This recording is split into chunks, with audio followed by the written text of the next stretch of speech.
अमतंग आइबको आई बुंगो बुंगो अखोई लेकाई जे बोट खोम बसंग पे यारो बुंगो साउनु वारी जे तबना फजन खनसी फन फन हाइनर लोइरे केनो बोट मया से तेद सनरगा तातु बिरनो थबक तो हाबंगम दे शेंदोन द्रो कियाम कुरे मतम थाथा लाइजे लाइंगाइ जे शेंदोन दो पिरो मदु वफमदुदी ऑफिस ता ngang दंगि ऑफिस तो इन लापिरो हे हे ऑफिस तम ता लाउ फजन खनसी इलेक्शन की ममांगदा सोइदन तोकनी नंग शेंदो नो वालोगे अइन ऑफिस ता लाकी दो क्या रखनो उनब यानी गे यारो का मी खरगा रुवारी छनरी खरा है केंद्र की मी उनब नुमि ताए तादेगा नो भदो उनबदना मंगानी ले लो तरानी ले लो सोइदन मिरगे नुमि था था लाइजे क्या कुइरगे सही क्या सुजलागे बा शेरहान तुजे आइगी जुने केंद्र की मीने खंग खंगना शेन थौब लाबो मिदा सिक्युरिटी लेते चंगनदबा सिबा चटनाब्रो बोर्ड खोमगा लारि शेन सिंगनबगिने अरेबा नुमिना माहारम मयाम करप्शन हारब एमएलए दे लेकाई सी चंगलोइसे तसेंगनाइदी मियाम की म्यूट ओइबा बोट लेपसे क्या पमजदबन सेल सु पाइजदे इरली थुमसु लेजदे आइने चेन चोंगदना सुबु नोमद फंगजरप खरना हौजिक मा हिंगनब होनाबदा खुदोंग थीबा कया मायोकनेरिबा अमदी अवाना तारबा फिबम चादब कयादा कथोकजबनी लंबी थोंग नातयाम चादबा लैंगाकनजो हन्ने येंगबिद्रबा अइने थेंगनजबा मफमसिंगबु अइने ngamjaba थाकता सेंगबा सागतसगनी तसेंगनमक अइने पामजबदी अइगी पुंसिसे मियामगिदमक कथोकजबदुनी अइगी हक्सांगजी बावबा सिरगा मै थादोक्तुना अरेमबदा मांगदु सरपुदी डोनेट तौजग्रबनी अदुबु मसिमकना मयामगी मिहुत ओगे लेंगाक पाइबा यावगे हाइबिसिमदी नोंगमता खंजबा लेजगिदे अइने लेजरिबा लेकाइसिदा नतना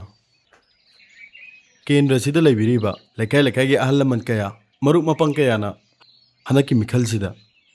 मिरेप अमा ओइदबा यादे अंगम मतेंग पांगनीना मयामना कन्ना हाइबिबदगी अइ मयामगी माइंगाक्सबनी मयामगी थौजालदगी हनकी मिखलसिदा अइना माइ पाकपा तारगदी अइना पाइखचगदबा इथौदांग खरा हाइजगे अहानबदा मणिपुर की ngमखै अमदी येलोमी कन्नबा होनबदा सेंटर की वाता जरोय अनि सुबदा लमदम सिदगी करप्शन मरुफंग मुथकनी अहुम सुबदा उमंग कोक्थोक्तुना महौसागी खल काहनबा अमदी पोपीना चिंगबा थारमसिंग अमथ चिक्तदना फागलगा मिया ममांगदा फासी तौदुना हाटपगी लो अमा सेमननबा होनगनी मरी सुबदा लेंगा की थबा अमा लरुप मतमदा इंटरव्यू लोइबगा खुदक्ता रिजल्ट हाइदोकपगी लो अमा हापनबा होनजगनी मंगा सुबदा नुपी अंगांगदे टेमसिंगनबा नुपी की क्राइम दे चेनबसिंग खुदक्ता अहकप चेराकपिनबा होनगनी मियामना निंगथौनी लेंगाकपना मिनाइनी हाइबा वखलसे पुकनिंगदा चेना थमजरगा मियामगिदम पुंसिसे कथोप ngamba ओइजगेदना लमदम सिबु कोनबिरिबा इबुदौ इबेंदौगी मांगजिदा वासक्सरी मतांगजिदा टेंजनजरगे मयाम पुमनमपु अमुका हन्ना खुरुमजरी अनौबा अहोंग लेंगा अमा लाक्नबगिदमक मियामना थाजबा अमग लोइनना हंदकी मिखल असिदा मिरेप अमा ओइनबगिदमक पुथोकचरिबा मरुक वाइकोम मंगन सनागी पुकनिंगी ओइबा पांथोकेना खनबा थौदांग खरा वासक अमग लोइनना मियाम मांगदा थंबिख्रे तसेंगना लेंगाक लोनगी मायोंदी फुरुप कनबनी फुरुप कन्ननबा पॉलिटिक्स तौसी ngasiगी अचुंब पॉलिटिक्सना अखोइगी तुंगी मिरोलगिदमक हयेंगिदमक लाइबक सेमगदौरिबनी मिफमसी मखा चथद्रिङैदा अई स्लोगन खर लाउजरके मयाम अमत ओइन खुम्बिरो दाइते लेबि इलाइचा अमा मिखल द सेल लौदुना इसागे हक मतिक चाबा मिहुत अफबा लेंगा कंगलैपा इमाना ꯑꯣ ꯂꯥꯛꯑꯦ ꯌꯧꯔꯛꯇꯧꯔꯦ ꯊꯝꯃꯣ ꯍꯣꯏ ꯌꯧꯁꯤꯜꯂꯛꯑꯒꯦꯅꯦ ꯍꯣꯏꯅꯦ ꯅꯪ ꯑꯁ ꯂꯝꯕꯤ ꯎꯁꯤꯜꯂꯤꯁꯦ ꯀꯩꯒꯤꯅꯣ ꯃꯦꯝꯆꯥ ꯑꯩ ꯀꯩꯅꯣꯝ ꯇꯧꯔꯦ ꯊꯝꯃꯒꯦ ꯅꯪ ꯆꯠꯇꯣꯏꯁꯦ ꯀꯥꯏꯗꯅꯣ ꯀꯗꯥꯏꯗꯅꯣꯕ MLA ꯅꯣꯡꯂꯦꯟꯒꯤ ꯃꯤꯇꯤꯡꯗꯣ ꯉꯥꯛꯇꯪ ꯌꯥꯎꯔꯨꯖꯦꯅ ꯏꯆꯦ ꯃꯦꯝꯆꯥꯅ ꯍꯥꯏꯔꯛꯄ ꯑꯗꯨꯒꯤ ꯆꯠꯂꯨꯒꯦ ꯇꯧꯅꯦ ꯉꯁꯤꯅ ꯅꯝ ꯁꯣꯏꯗꯅ ꯆꯠꯀꯅꯤꯅꯣ ꯀꯨꯏꯔꯣꯏꯌꯦ ꯃꯤꯇꯤꯡ ꯂꯥꯛꯄꯒꯩ 1,000 ꯌꯦꯅꯤ ꯍꯥꯏꯌꯦ ꯀꯨꯏꯔꯣꯏꯁꯦ ꯑꯩ ꯆꯠꯍꯜꯂꯛꯀꯦ ꯍꯣꯏ ꯃꯤ ꯎꯁꯤꯠꯇꯕ ꯑꯔꯦꯝꯕ ꯁꯦꯟ ꯌꯥꯝ ꯄꯥꯝꯒꯅꯨ ꯃꯤꯇꯤꯡ ꯇꯧꯕꯗ ꯁꯦꯟ ꯌꯦꯜꯂꯒ ꯃꯤ ꯈꯣꯝꯃꯤꯁꯤꯡꯁꯦ ꯃꯁꯤ ꯋꯥ ꯂꯣꯏꯔꯝꯃꯦ ꯃꯤꯌꯥꯝꯅ ꯌꯥꯗ꯭ꯔꯦ ꯃꯥꯒꯤ ꯃꯤ ꯂꯩꯇ꯭ꯔꯦ ꯍꯥꯏꯕ ꯈꯨꯗꯝꯅꯤ ꯃꯁꯜ ꯄꯋꯥꯔ ꯃꯅꯤ ꯄꯋꯥꯔꯅ ꯚꯣꯠ ꯀꯥꯅꯤ ꯀꯜꯂꯨꯅꯣ ꯀꯣꯛ ꯌꯥꯎꯗꯕ ꯑꯔꯦꯝ ꯑꯄꯥꯝꯕ ꯅꯨꯗ ꯍꯥꯟꯅ ꯍꯣꯏ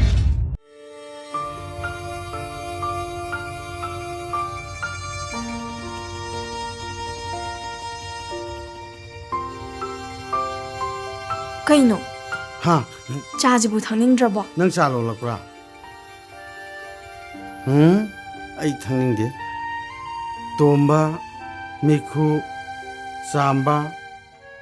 ꯐꯩꯖꯥ ꯍꯣꯏ ꯀꯅꯥꯝ ꯂꯥꯛꯇ꯭ꯔꯕ꯭ꯔꯥ ꯂꯥꯛꯇ꯭ꯔꯦꯗ ꯀꯅꯥꯝꯇ ꯕꯣꯠ ꯍꯦꯛ ꯀꯥꯗꯕꯗꯒꯤ ꯇꯨꯃꯤꯟ ꯐꯥꯎ ꯄꯥꯏꯔꯗ꯭ꯔꯦ ꯂꯥꯛꯇꯁꯅꯨ ꯀꯅꯥꯝꯇ ꯂꯥꯛꯇꯁꯅꯨ ꯏꯊꯟꯗ ꯈꯜꯂꯨꯕꯗ ꯏꯀꯥꯏꯕꯅ ꯍꯤꯡꯗ꯭ꯔꯕ ꯑꯩꯒꯤ ꯏꯅꯥꯛꯇ ꯀꯅꯥ ꯂꯥꯛꯅꯤꯡꯗꯣꯏꯅꯣ ꯂꯩꯕꯥꯛ ꯃꯌꯥꯝꯒꯤ ꯄꯨꯛꯅꯤꯡ ꯏꯍꯨꯟ ꯈꯪꯖꯟꯅꯗꯅ ꯄꯋꯥꯔ ꯄꯥꯏꯔꯕꯅꯤ ꯉꯝꯃꯕꯅꯤ ꯍꯥꯏꯗꯅ ꯏꯁꯥꯒꯤ ꯀꯥꯟꯅꯕꯗ ꯈꯜꯂꯨꯕ ꯁꯦꯟ ꯊꯥꯗꯔꯒ ꯚꯣꯠ ꯀꯥꯅꯤ ꯈꯜꯂꯨꯕ ꯉꯁꯤꯗꯤ ꯃꯅꯤ ꯄꯋꯥꯔ ꯃꯁꯟ ꯄꯋꯥꯔꯒꯤ ꯃꯇꯝ ꯂꯣꯏꯈ꯭ꯔ ꯃꯥꯜꯂꯦ ꯊꯝꯂꯦ ꯁꯤꯒꯤꯗ ꯄꯨꯔꯛꯑꯣ ꯑꯩ ꯀꯣꯡ ꯉꯥꯎꯔꯦ ꯀꯔꯤꯒꯤ ꯀꯣꯇꯥ ꯀꯅꯥꯒꯤ ꯀꯣꯇꯥ ꯃꯃꯥꯡꯒꯤ ꯂꯩꯉꯥꯛꯅ ꯀꯣꯇꯥ ꯅꯨꯡꯗ ꯈꯥꯏꯕꯗꯣ ꯁꯤꯟꯖꯥ ꯊꯨꯝꯖꯥ ꯇꯧꯔꯝꯕꯗꯣ ꯍꯧꯖꯤꯛꯇꯤ ꯌꯥꯔꯣꯏꯀꯣ ꯑꯦꯅꯤ ꯗꯤꯄꯥꯔꯠꯃꯦꯟ ꯑꯦꯅꯤ ꯑꯣꯐꯤꯁꯔ ꯀꯔꯤꯒꯨꯝꯕ ꯃꯔꯝ ꯑꯃꯗ ꯀꯔꯞꯁꯟꯒꯤ ꯏꯕꯤꯗꯦꯟꯁ ꯍꯦꯛ ꯐꯪꯕꯗ ꯈꯨꯗꯛꯇ ꯇꯔꯃꯤꯅꯦꯠ ꯇꯧꯒꯅꯤ इरेबाक्से कलमगे इरमदमसे चौखलमगेना अइजे बोट लेपखिबने कारखिबने सिंजा थुमजा तौगे सेल तानगे प्रॉपर्टी लेपकेना अई बोट लेपखिब नते तंगाई फददी चपचाबे एविडेंस लेरदी चीफ मिनिस्टर फावबा लोगी मतेंग लौरगा जेल दा थमगनी यारको ओके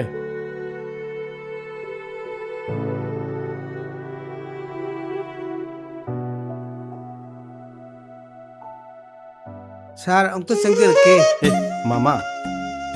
संगिरो तोमथे संगो फमो संगिरो फम्बियो मामा हो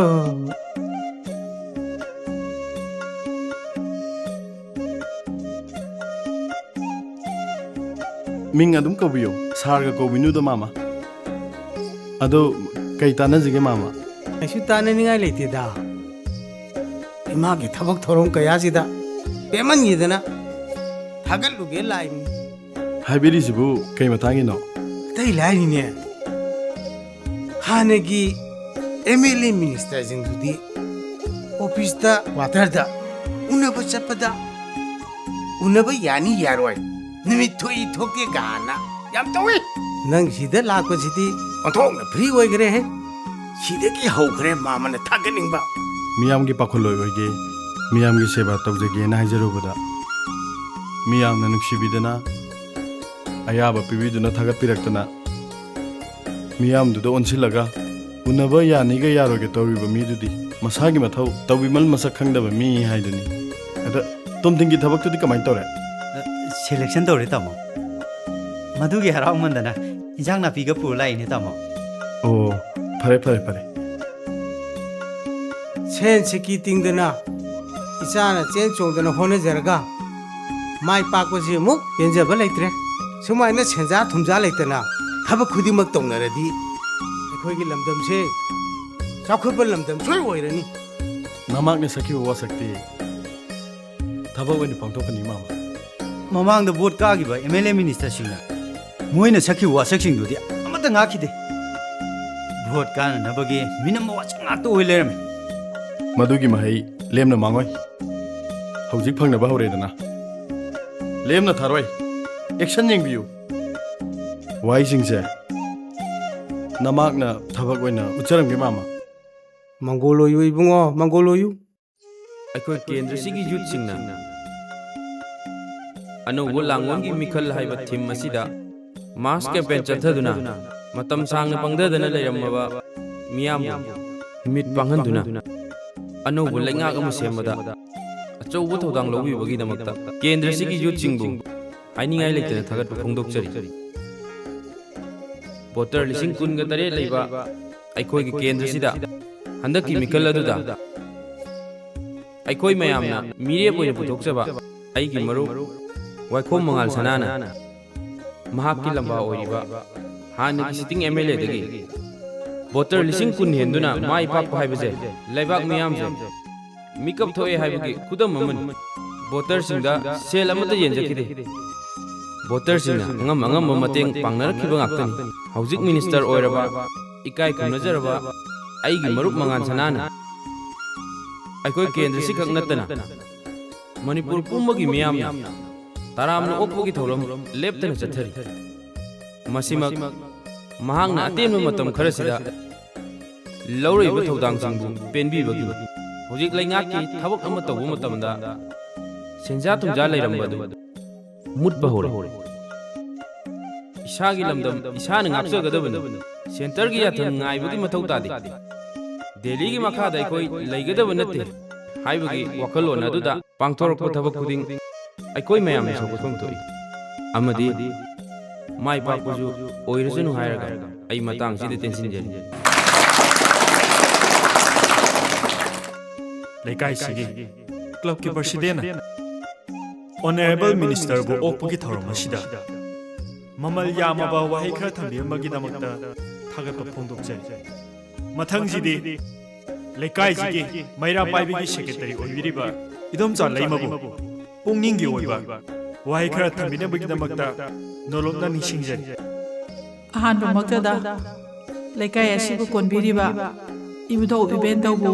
पुनिंगदा थागोनजरगा